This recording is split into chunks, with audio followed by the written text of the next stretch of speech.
दुर्गा सप्तशती पाठ हिंदी में 8वां अध्याय रक्तबीज वध। जय माता की। मैं अणिमा आदि सिद्धमयी किरणों से आवृत भवानी का ध्यान करता हूँ। उनके शरीर का रंग लाल है, नेत्रों में करुणा लहरा रही है तथा हाथों में पास, अंकुश, बाण और धनुष शोभा पाते हैं। ऋषि कहते हैं, चंड और मुंड नामक दैत्यों के मारे जाने पर, बहुत सी सेना का संहार हो जाने पर दैत्यों के राजा प्रतापी शुंभ के मन में बड़ा क्रोध आया और उसने दैत्यों की संपूर्ण सेना को युद्ध के लिए कूच करने की आज्ञा दी। वह बोला, आज उदायुध नाम के 86 दैत्य सेनापति अपनी सेनाओं के साथ युद्ध के लिए प्रस्थान करें। कम्ब नाम वाले दैत्यों के 84 सेना नायक जो है अपनी बानी से घिरे हुए यात्रा कर रहे थे। 50 कोट वीर कुल के और 100 जो है धौम्र कुल के असुर सेनापति मेरी आज्ञा से सेना सहित कूच करें। कालक, दौहार्द, मौर्य और कालकेय असुर भी युद्ध के लिए तैयार हो मेरी आज्ञा से तुरंत प्रस्थान करें। भयानक शासन करने वाले असुरराज शुंभ इस प्रकार से आज्ञा दी और सहस्त्रों बड़ी बड़ी सेनाओं के साथ युद्ध के लिए प्रस्तुत हुआ। इस प्रकार से उसकी अत्यंत भयंकर सेना आती देख करके चंडिका ने अपने धनुष की टंकार से पृथ्वी और आकाश के बीच में का भाग जो है गूंज गया।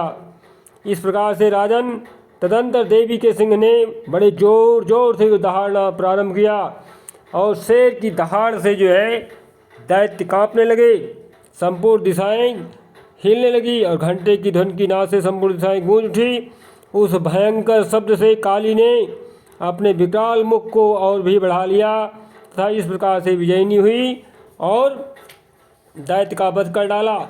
उस समय जो है तुमुल नाद को सुनकर के दैत्यों की सेनाओं ने चारों ओर से आकर के चंडिका को घेर लिया तथा काली देवी को क्रोध पूर्वक जो है घेर करके राज बोला कि हे देवी, मेरी बात मान जाओ, नहीं तो इसका परिणाम भयंकर होगा।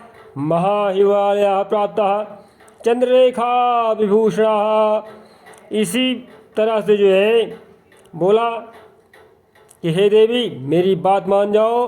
कौमारी सत्सता च मयूरवाहना। तब जो है ऋषि कहते हैं कि हे राजन, ध्यान पूर्वक सुनो।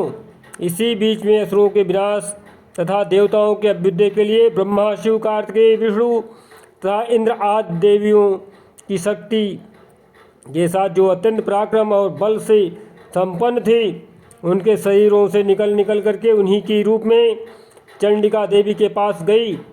जिस देवता का जैसा रूप था, जैसी वेशभूषा और जैसा वाहन था, ठीक वैसे ही साधनों से संपन्न हो उसकी शक्तियाँ असुरों से युद्ध करने के लिए आ गई।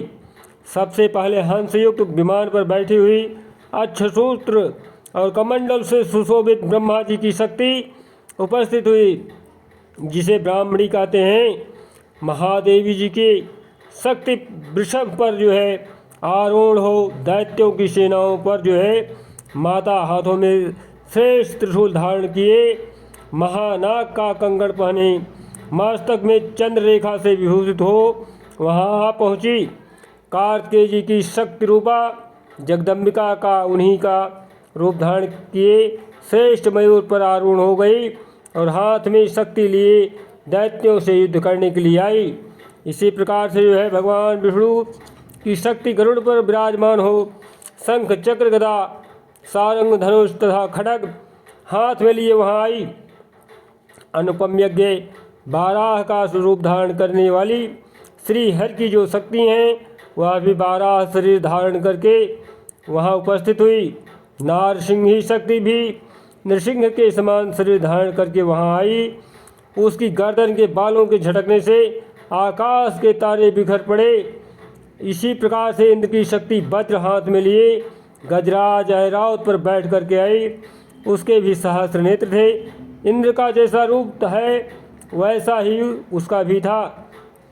तदुपरांत उन देव शक्तियों से घिरे हुए महादेव जी ने चंडिका से कहा, मेरी ओर प्रसन्नता के लिए तुम शीघ्र ही इन असुरों का संहार करो।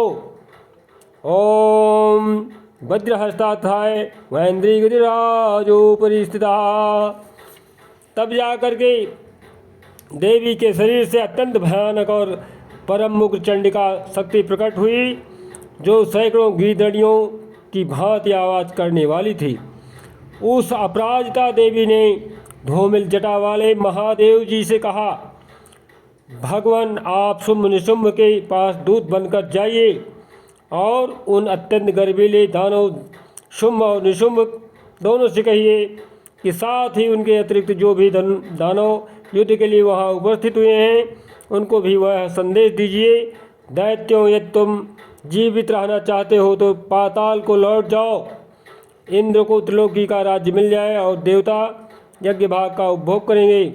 यदि बल के घमंड में अहंकार में आकर के तुम युद्ध की अभिलाषा रखते हो तो आओ, मेरी शिवाएं योगिनियाँ तुम्हारे कच्चे मांस से तृप्त हो जाएंगी, तुम्हें चबाकर खा डालेंगी। क्योंकि उस देवी ने भगवान शिव के दूत को जो है कार्य में नियुक्त किया था, स्वयं शिव को जो है दूत के कार्य में नियुक्त किया था, इसलिए वह जो है शिव दूती के नाम से संसार में विख्यात हुई।